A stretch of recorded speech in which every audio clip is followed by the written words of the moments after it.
All right, man, peace. So now the superstar quarterback for the Green Bay Packers, Aaron Rodgers, he's decided to throw himself into the quote-unquote woke arena.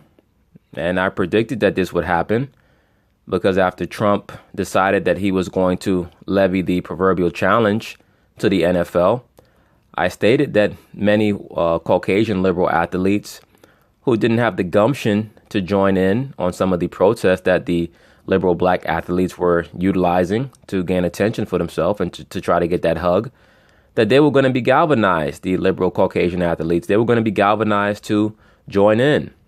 Aaron Rodgers being the main one. He's at the vanguard of the liberal Caucasian consolidation with the liberal black athlete. But anyway, let's see what goes on. Of course, I'm going to chime in. Right now, last week, the Packers locked arms as they joined a massive demonstration by NFL players in response to the president's harsh criticism of NFL players who have kneeled during the anthem. Now, tonight against the Bears, the Packers have asked their fans to join them in linking arms in a show of unity.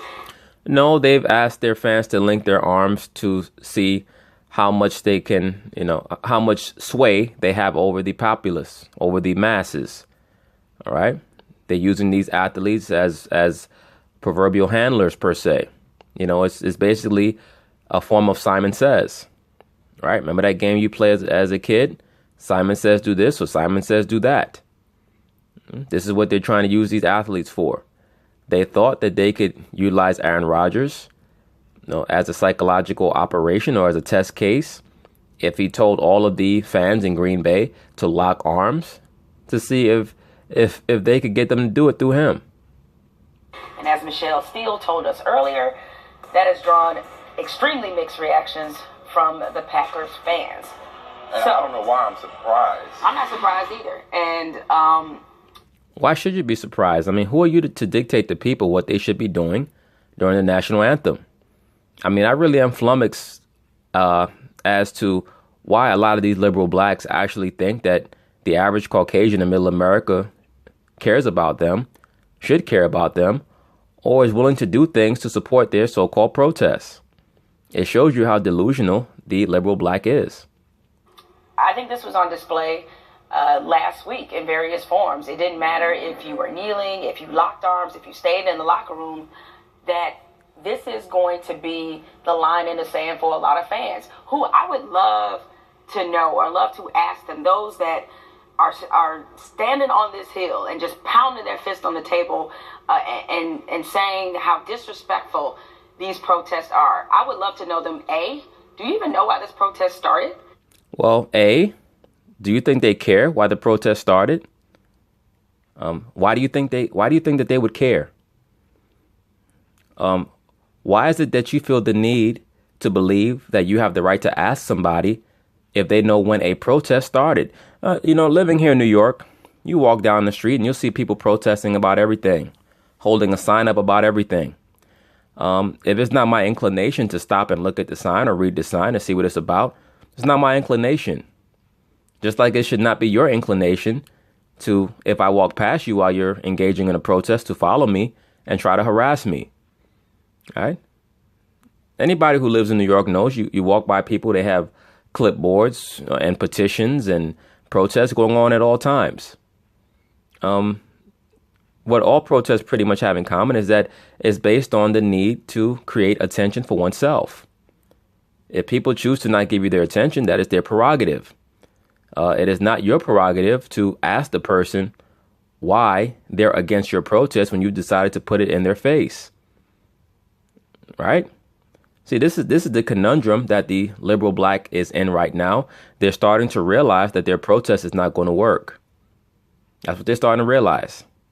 It's like something that somebody has done and exerted great effort in doing it, and they realize that it's not going to bear fruit. Now they're starting to get very, very frustrated. This is the early stages of them being forced to acknowledge that this protest is not going to bear fruit unless something dramatic happens, unless they're helped along in some way by the powers that be that are puppeting them. So, expect that. Look for that. Look for the liberal elite that are puppeting these people to try to help them in some way as a last-ditch effort to galvanize them and bring legitimacy to their quote-unquote protests. B, Of course they know. They're aware, they don't care. Okay, maybe. I think some of them don't even know. No, Michael Smith is right. They don't care. Okay? But like the normal liberal black woman, she thinks that the reason why people don't care about what she's saying is because they don't know. In other words, of course you don't know, because if you hear me speak, of course you're going to care about what I have to say because I'm so smart. That's the liberal black female mentality. They think that whatever they say, people should listen to because for some strange reason, they think that they're intelligent or that because they're quote unquote educated, that they're enlightened. It hasn't dawned on them that the average person doesn't give two fucks about what they think on any subject. No, they're just mad. The second question I would love to ask. Well, isn't that the point of the protest? Wasn't that the point of the protest, for you to provoke them emotionally? So if they're upset, isn't that mission accomplished? I'm sure that the true goal of the mission was not to get them to change their mind, because I'm pretty sure that you knew that the masses of conservative Caucasians throughout Middle America don't want to be bothered with your feelings on any subject whatsoever. Most of them don't want to be around you.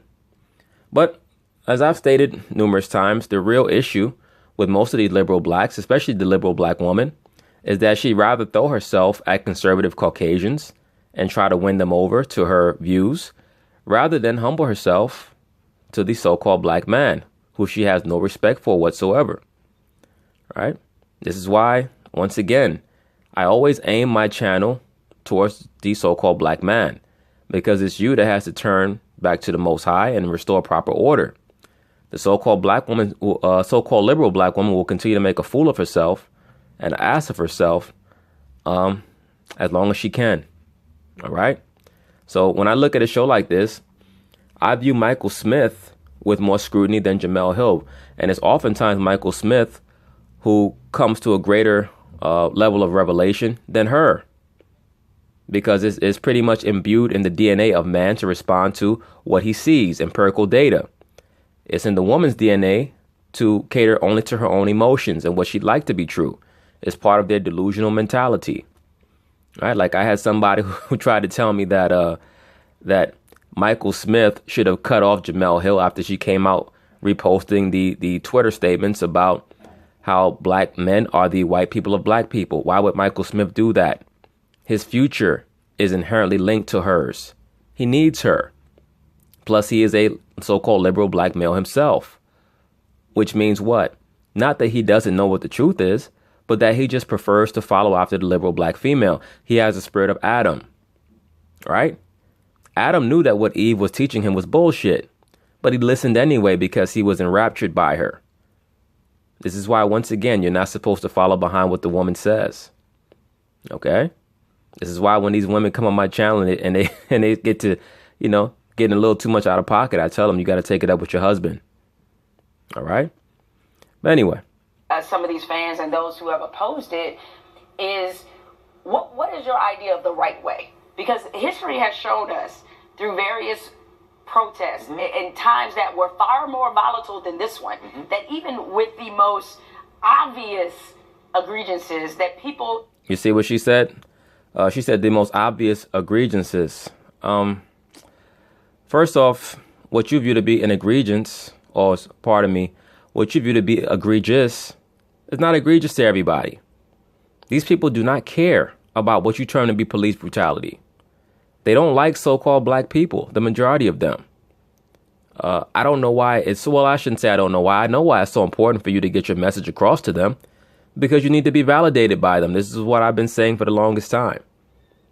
So if you're asking them what the right way to protest would be, you already know what they're going to say, in a way that doesn't disrespect the American flag or the national anthem.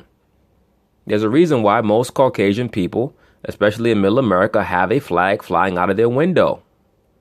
All right? Even here in New York, there's certain neighborhoods that you can go to that are mostly Caucasian. They tend to have flags flying out of their window. Most so-called black people do not. So let's be for real.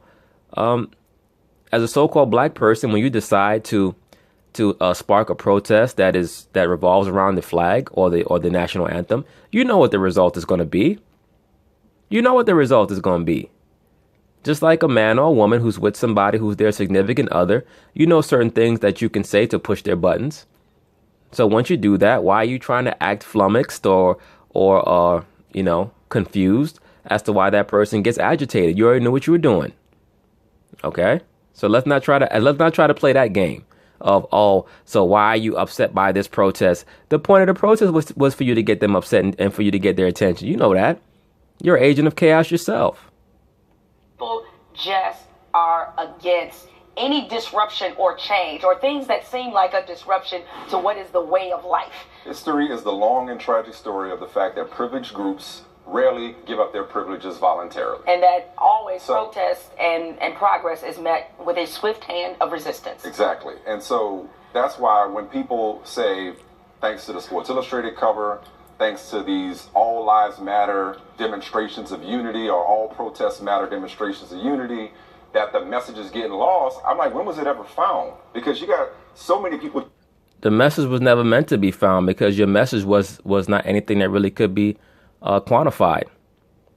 The so-called message of Colin Kaepernick was that he was allegedly tired of police brutality.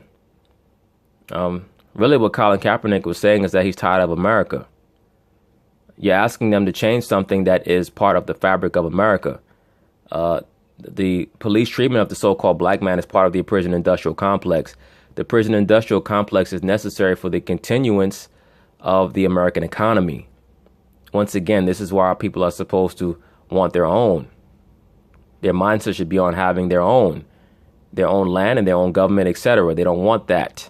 You want them to reform a system that is intrinsically linked to their success. So this is where the conundrum comes in, not for them, but for the liberal black. People just unwilling to receive it and find a way to discredit either the message where, give me specifics. What is it you're asking for? What is it you want? That's what I want to know. What the fuck do you want, man? What the fuck do y'all really want? Please don't tell me about equality, because there's no such thing as equality. There are no two things equal in the universe. So I mean, if you really want equality, if you want to be treated in a way where you don't have to believe that race has something to do with it, then we have to have our own police force. That's it. Well, show me the evidence. You either got people that's discrediting the message or the messenger. Colin Kaepernick he's not the first person to bring forth this message of police brutality and criminal justice reform. He's not the first person to sacrifice, his reputation and his career. Yeah, he didn't sacrifice shit. These motherfuckers act like he's Tom Brady and he took a knee and now he's out of the league.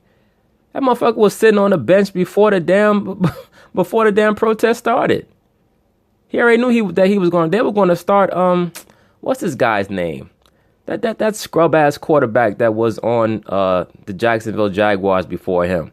They brought this guy in to start over fucking Kaepernick. Like, give me a break, man. Blaine Gabbert, that was that fool name.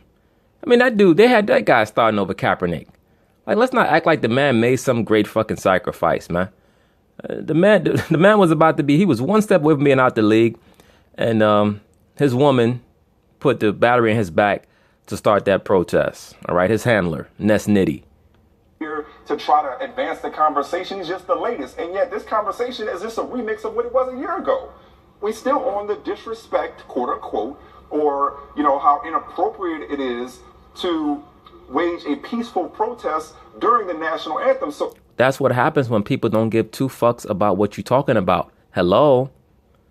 When are you going to understand that?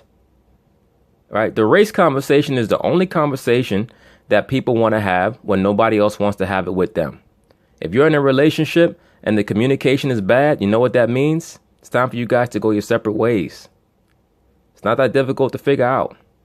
The reason why so-called blacks, liberal blacks, want this conversation is because they feel like they cannot live unless the Caucasian man and woman accepts them and gives them a hug and a kiss and tells them that they're good enough.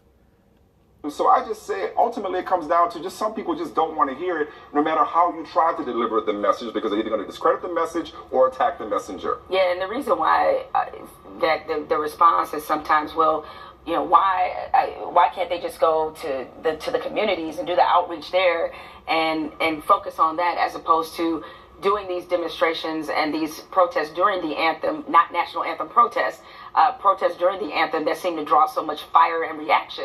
The whole thing is like the protests by nature are not meant to make you comfortable.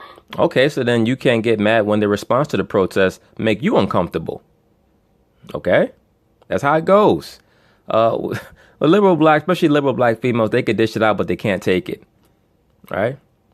Just like your protest is meant to make people uncomfortable, their response to your protest is meant to make you uncomfortable. They're not meant for everybody to agree with. I don't know of one, can't think of one where everybody says, you know what, that person is right. Well, then, if you already understand that protests are not going to bring agreement from a lot of the people that they're targeted at, why are you sitting back trying to wonder why people don't want to have your conversation? We all ought to join in and show unity. And the NFL, and I know they met, I believe it was Tuesday night with various players. Roger Goodell just wanted to exchange ideas. Yeah. And as was made clear, I believe by Devin McCourty, that this wasn't a negotiation. It wasn't a negotiation. It wasn't, hey, you guys stop this, and especially with all this going on in the White House and pressure coming from that direction. It wasn't about that. But people would prefer players to just be involved in their community because it's not in their face. Right. All right. Even though Well, people want to see players involved in their community because essentially what they're saying is that before you come at us looking for a hug, why don't you help out, the fellow black man who's right next to you that you can't stand, that you're ready to shoot at a moment's notice, that you looking up and down, ready to fight or stab up, right? Before you come to get a hug from us, why don't you go check that woman who you think is your wife, but she's sleeping with about three other dudes, and she's about to have a baby, and she don't know whose baby it is.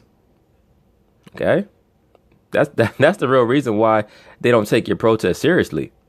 Every single criticism, are they donating? Everything that's on the checklist of reasons why people can't get behind this protest, Colin Kaepernick has done. He met with Nate Boyer. That's why he took a knee in the first place. At first he was sitting for the anthem, and he met with Nate Boyer, who is a former serviceman. Yeah, and most likely a handler. He's in the so-called special forces. Met with Colin Kaepernick and convinced him to take a knee. This whole story is so ridiculous. And Nate Boyer said, this is disrespectful to me. And Colin Kaepernick said, okay, I will kneel instead. This entire story is full of compromise. Okay. This entire story is full of shit. Okay. But I don't know. Except for by the people who are constantly against it. Exactly. But I don't think that there necessarily needs to be concession. Like the frustration about the message getting lost and it's a waste of time. I don't know because as often as I feel like a broken record, and I'm sure you do too, I was encouraged to read, Giants offensive lineman Justin Pugh, who said that he's come around to understanding the purpose of the original protest, whereas initially he was like, I would never do that. And I think what you're seeing right now, though, is it's become so uniform, literally and figuratively. Like I said, the Cowboys the other day, in an effort to keep up with the Joneses, called a play. They basically called it formation. Most complicated, whatever that was. Which is what happens when you involve football people who never want to elevate individuals above the team. They want to do everything in concert. When you have football people doing this, whether it's Mike Tomlin or John Elway or Vance Joseph, whoever, they actually, through this whole week, they really just want to stick to sports. To which I say, fine. I say, there's no judgment if you stand. Why would there be judgment standing for our national anthem? I have no problem with that. Oh, please. You know damn well if there was some Negroes who stood during the national anthem, if people found a Twitter handle, it would have been coon this, coon that, Sambo, and white man's nigga, and yada, yada, yada from all the internet revolutionaries. Let's not try to act like that's not been the case. With that, despite the history of it, I mean, shit, look at what y'all did to Michael Vick. I mean, yeah. I mean, shit, y'all got Michael Vick and Ray Lewis standing by their window with the shutters closed with a damn M16 like Malcolm X, just looking for somebody to try to kill him. Of the anthem, despite who wrote it and under what circumstances and the verse that's often not said. And despite what it doesn't represent to too many people in this country, I keep saying patriotism and posture are mutually exclusive, and that goes on both sides. Malcolm Jenkins is as out front in this battle as anybody, and he's raised the fist, but standing nonetheless. So do what you see. A lot of these guys, they don't even know what the hell the fist represent. They just doing shit. You see fit in your heart when it comes to this Sunday and moving forward, whatever you want to do. But ultimately, when it comes down to it, what we've had happen, even though the conversation feels like it's going in circles, it's a more widespread conversation. And some people are listening. I hate to use social media as a gauge as to who's actually trying to understand the issues or what have you. And well, what else are you going to use? That's where all the internet revolutionaries are. Of course, you're going to use Twitter and Snapchat. All right? That's where all the internet revolutionaries are, and the low-level thinkers, right? The the two-dimensional thinkers who are going to respond emotionally to everything.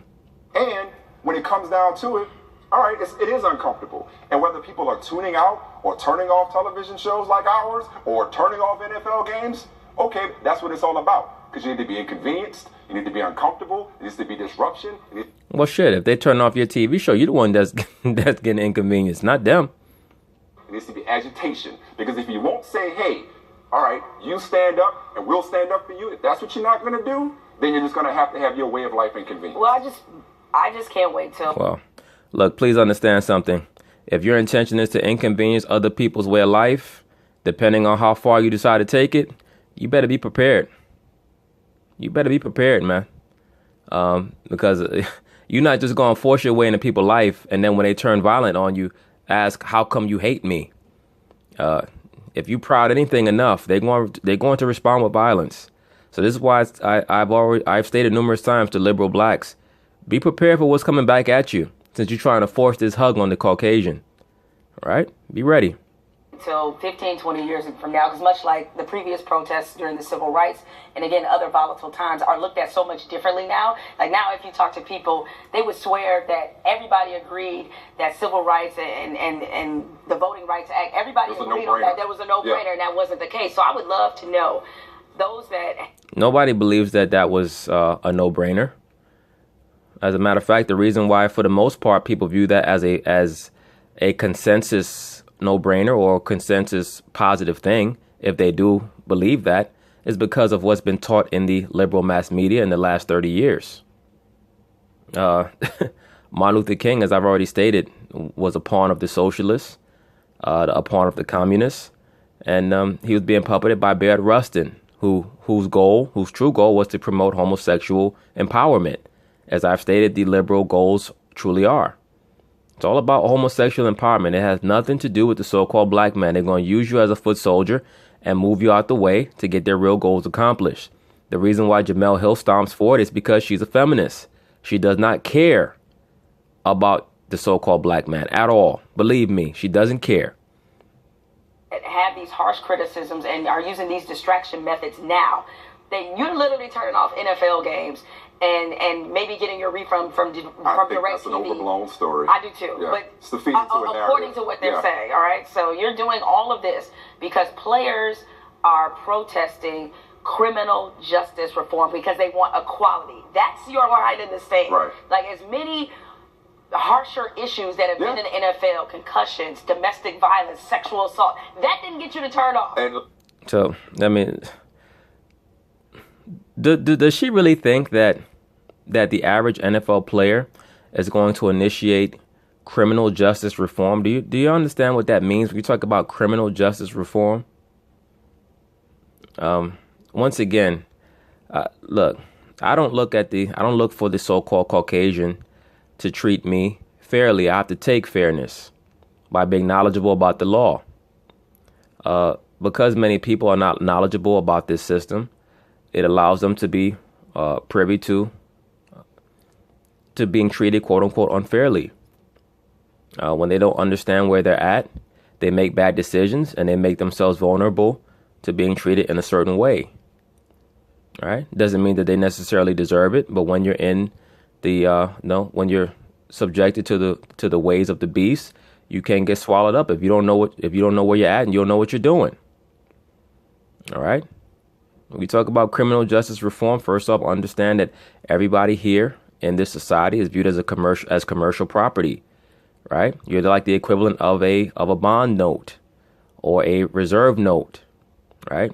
Once again, that's why you have a birth certificate number that represents your monetary value or your prospective monetary value.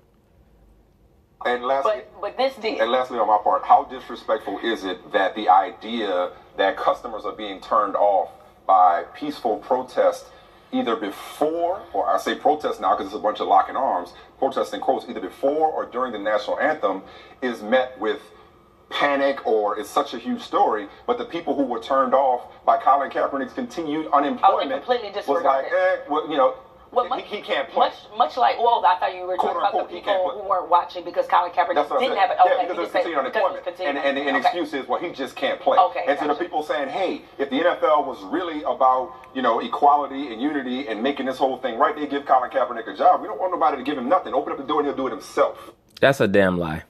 You guys want him to get a job. All right, because you know damn well that if he had a trial and he didn't do well and he didn't get the job, you say, well, wait a minute. You mean to tell me that there's 60 quarterbacks better than Colin Kaepernick? Right. This isn't about giving him or being shamed into signing him. This is about qualified people being able to play. So at this point, Colin Kaepernick has moved on with his calling. It's not my career, so I hate to say don't worry about it. Well, if he's moved on with his calling, why you niggas talk about this shit every day for? I already know that he's moved on because he has the liberal Caucasians bankrolling him. That's why he doesn't have to say anything. That's why he doesn't have to update in regards to what his views are or helping to lead the athlete revolution. Because he's getting bankrolled and he's getting told just, to fall back and be quiet. Believe me, when Colin Kaepernick does decide to speak, it's because his handlers will tell him that it's time for him to speak. But a signing at this point would feel a little bit like a PR move, which I guess is part for the course. And I know that he has a deep desire to play. He's loved football his whole life, but he's more powerful not in the game. He's in the Smithsonian. Yeah. I'm not worried about Ken. Oh, yeah, he's in the Smithsonian with all the other fake artifacts. All right? That's what his ass is. All right, so now we're going to pick up with the aftermath of the Green Bay Packers and their decision to lock arms at the behest of their leader, Aaron Rodgers, and also, from what I understand, under the inspiration of Martellus Bennett, the other Bennett brother, the other agent of chaos that's been planted in the NFL. But anyway, let's see how this goes. Last night, the Bears and Packers, they linked arms. And before the game, Aaron Rodgers asked that fans join them in a show of solidarity. It, of course, was met with mixed reactions. It really wasn't met with mixed reactions. The vast majority of them decided to not lock arms. Once again, we're living in the social media age. People are a lot more informed. They're a lot more wary of mental manipulation, psychological games, and ploys. And they're just not buying it. And at the end of the day, Green Bay, Wisconsin is a probably 90+% Caucasian city, town, whatever the hell you call it. Most of them voted for Trump, and they don't want to be bothered with liberal blacks and their bullshit. Seems to be kind of a common theme when it comes to the anthem. Now, ESPN and Global Strategy and the Global Strategy Group conducted an online survey from September 26th through the 28th to gauge how the country feels about a variety of issues regarding. All right, let's take a look at this poll. It says, view of President Trump's comments last week in Alabama on NFL player protests. Approve, 36% total. 42% of Caucasians approve, so-called Caucasians approve. 12% of so-called blacks, African Americans approve. Disapprove, 58% of people disapprove. 52% of Caucasians, so-called, disapprove. 85% of so-called blacks disapprove. But let's pay very close attention to what's in the small print at the bottom. Based on a nationwide online survey of 1,055 adults, 18 years and older, margin of error is plus or minus 3%. That tells you all you need to know right there. They went out of their way to interview younger people, a younger target audience. So it's very hard to take these numbers seriously, right? Basically, they started based on voting age. I don't trust the opinions or the observations of a lot of people 30, 35 years old, 40 years old, much less an 18-year-old. I don't care about what they think about what's going on in this society right now. Most of them don't know shit. An 18-year-old is not an adult. They're just an older child. That's all they are. All right. They are the epitome of idealism to the point of almost surrealism. They have no idea what's going on around them. And most of them are, as I said, idealists and liberals. So it's hard to take this, this poll seriously. Regarding the NFL player protests, President Trump's criticism of those protests, and if their interest in the NFL has changed. And here's some of what they found. as you see a majority of people disapprove with President Trump's comments last week in Alabama on the player protests. As for whether or not athletes should stick to sports, 46% disagreed. Look at this. This pretty much is telling you that people just don't want to hear what athletes have to say about topics like politics and serious issues, which I understand. Right? Nothing against it. I have no problem with somebody having a viewpoint or an opinion. But it's totally different when people are trying to put them in a position of leadership. All right, LeBron James, Steph Curry, James Harden, Chris Paul, Odell Beckham, they all have the right to say who they prefer politically. That's their right. But when they start being put in positions of authority and being viewed as leaders in the so-called black community, that's a major issue. That's a major problem. And please also understand, once again, this poll was taken from people 18 years and up. I would guesstimate that the vast majority of the people that were polled were most likely under 30, maybe even under 25. 44% agree. Interesting. Yeah. Pretty high number. Interest in watching or following NFL after the player protests. Now, this is the most important poll right here. This is the one that the NFL should be paying attention to. 40% of people are less interested in watching the NFL after the player protests, and this is after taking a poll of people who most likely were mostly young. This shows you that people don't want, that when they put on these games, they don't care about these protests. They don't want to see them. They don't want to have any of that be resonating in their mind when they sit down and want to watch niggas bang heads against each other. That's basically all they view the black man as being good for. All right. So if you're the NFL and you're in charge of their business, especially their prospective business, this is something that you definitely have to consider. 40% of the people who were polled out of over 1,000 adults, and probably mostly young people, are less interested in following the NFL after the protests. Just as you see there's some who are more interested, some are less, and a huge section of people in the middle who said it had no impact either way. Given the results of the survey, Mike, what stood out to you? A few things. I was surprised that only 55% think that the media focused too much on NFL player protests. Maybe the people that are against it are just really loud. So that's why I'm surprised at that low number. And I'm surprised that only 44% agree with the sentiment that professional athletes should stick to sports. Only 44? Only 44. I thought it'd be much higher than that. Okay. Right, but once again, when you look at who their target audience was for the poll, or their target participants were, I should say, you see that they most likely concentrated on younger people to make the numbers seem more even. Because I guarantee you, if they'd have concentrated on people 30 and over, the number would have been way higher of people that would have said stick to sports.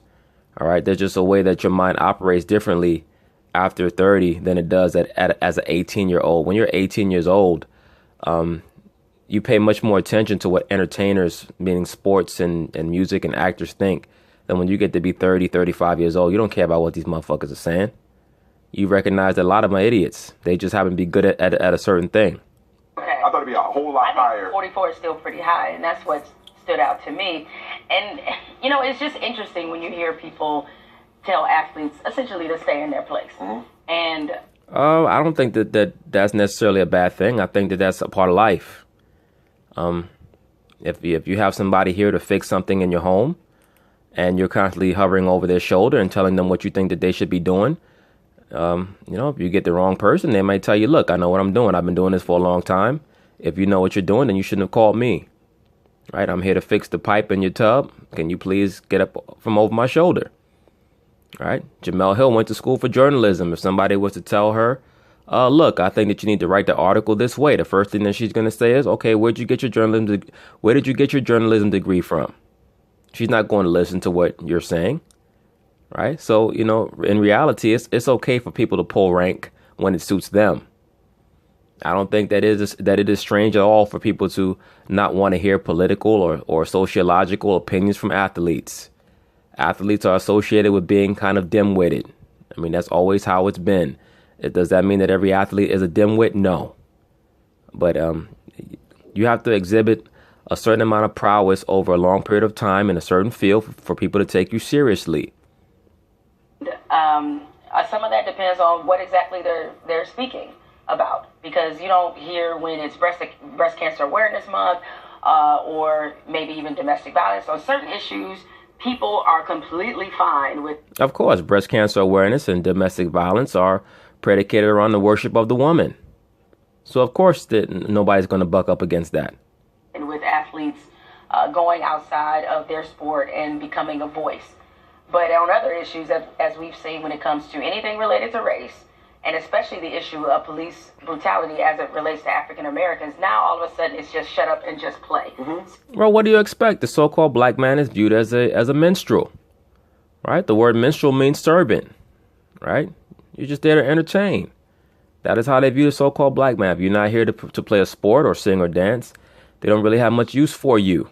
Once again, this is not our rest. This is not the place that we're supposed to view as being comfortable or getting comfortable. Right? So the reason why there's so many blacks feel like they're in, why there's such a conundrum in regards to what to do is because our people are putting their spirit in a place that's really not for them.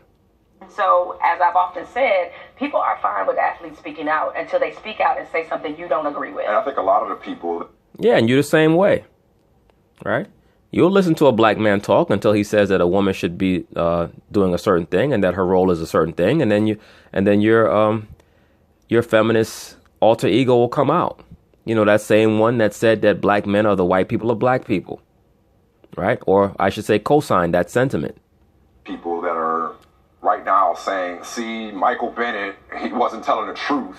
He lied. I think they were already predisposed to do so, and they're looking for facts to suit theories instead of theories to suit facts. No, I just think that there was a sentiment by people who are perceptive that Michael Bennett is an idiot and that he's mentally unstable. I don't think that people necessarily are looking for anything to suit anything. I just think that a lot of people just could sense that he was full of shit. Right? I mean, whether that situation was real or not, he conducted himself with no tact and, to be quite frank with you, very little decorum. He was basically just, squealing like a pig on the ground. There's a guy who's supposed to be banging against other large, grown, strong men, and he's acting like he's about to be sacrificed on a fire. Facts. These are the same people that like to destroy the messenger and discredit the message and think that Michael Bennett somehow lied based off of what I would describe as far from definitive proof that his account was false. Well, I wouldn't say it's far from definitive proof. From what we've seen so far is that it has done nothing to prove his version of events. And I'm trying to figure out how is he going to prove his version of events. This is a guy who has shown, quite frankly, that he's just not all there upstairs. And they never can answer the question, why would Michael Bennett lie? For what? Well, easy. Hegelian dialectic. Right? If he's there to stage a certain event, that's been the touchstone of the so-called civil rights movement going all the way back to the 50s. All right?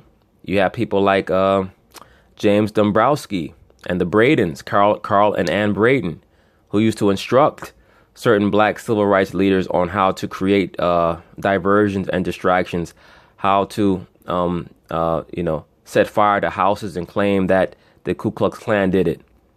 Things of that nature. That's old. Well, and I can answer the question why they need him to lie, because they need to discredit the message when the fact of the matter is, even if Michael Bennett somehow exaggerated this encounter, even if he did, okay? Just the fact that you're broaching that sentiment shows that there's a possibility, even in your mind, that he did, which you would not have done last week. Okay? That doesn't discredit the message or discredit the problem or the actual issue, the crisis that is police brutality, any more than a false rape or sexual assault allegation undermines the idea that women are battered, beaten, and raped. What it would do is it would certainly take away a lot of the credibility of the people who complain about those things. That's just a fact of the matter. This is why I stated in the Michael Bennett video that I did, that boy who cried wolf syndrome, that attention-mongering syndrome, it does nothing to help the cause. Whatever your cause is, it has to be based in legitimacy. It has to be based in empirical data. It has to be based in actual events that occurred. Yes, are there women out there who get raped? Yes, there are. Are there women out there who cry rape? Yes, there are. That's why they have to be put through a particular process and procedure to ascertain what exactly occurred. And it doesn't help anybody on either side to try to jump the gun. All right. I assess certain things based off what I know from people's track record, their history, and what I read about their spirit. What I read about Michael Bennett's spirit is that he wants to know is that he's somebody who wants to be a somebody. Right. He wants to be Muhammad Ali without being him. He wants to be the guy who gets the attention for being involved with race talk. And people who are desperate, they'll resort to desperate measures. They'll resort to following orders that are not really sincere or legitimate, but that they think are, they believe that the ends justify the means. All right. They adhere to a lot of Machiavellian processes in order to get their goals accomplished. That still happens even if you have somebody who does not tell a complete story. In this case, even if, I can't stress enough, if Michael Bennett somehow was not completely truthful, which I need to hear from him and see a lot more video of the original encounter before I'm willing to say that he wasn't being truthful. Once again, you're already broaching the possibility that he was not truthful. That means that you're considering it. All right. But we already know that you stood on that hill. You stood on that hill for black liberalism for a long time. So, we know how black liberals are. It's hard for them to admit when they're wrong. But just the fact that he's doing that he's broaching the subject shows you that when he saw that footage, he didn't like what he saw. All right. When Michael Smith saw that footage, he didn't like what he saw. But see, this is why I try to explain to you, brothers. The liberal black male is linked to the liberal black female. I don't worry about trying to pull them out of the fire. OK. It's like Darth Vader. They're on the dark side. I can't waste time trying to pull you back to be Anakin Skywalker, man. That's between you and the woman that you worshiping. That's your issue. I just put out certain videos. If you get it, you get it. Great. If you don't, that's fine too. It is what it is. Even if he wasn't, police brutality is still a thing. Right. And much has been discussed before. The police people will often say, well, the police, they go into these situations fearing for their life. With all due respect, I'm sorry, go ahead, finish. No, I was going to say Michael Bennett, in that instance, why is he not allowed to feel the same amount? Same thing, yeah, exactly. I said the same thing. Did anybody expect anything else? Any other presentation with all due respect? And say, you know what, you're right, you got us for profiling. Yeah, you see how they're very bitter right now in regards to the footage that got revealed? Look, there is not any footage that has been revealed in regards to Michael Bennett that has shown that he was anything other than a very, very scared person, a very scared person who at best was fearful and overcome by terror, and at worst was involved in some coordinated psychological operation. In regards to Aaron Rodgers, to be quite frank with you, I've already stated that these liberal movements and these liberal hijinks are really not about the black man. It's about homosexual rights and lesbianism, lesbian rights, female superiority over the man, and transgender. I've already made a video about Aaron Rodgers in regards to him possibly, in my view, and based on a lot of empirical data in the past, him being a bisexual. Do not be surprised if he makes some type of announcement in the relatively near future in regards to him being bisexual or homosexual or something of that nature. Right? I would not be shocked at all. Once again, when people get involved in these liberal movements, it's normally because of something along those lines. But anyway, peace.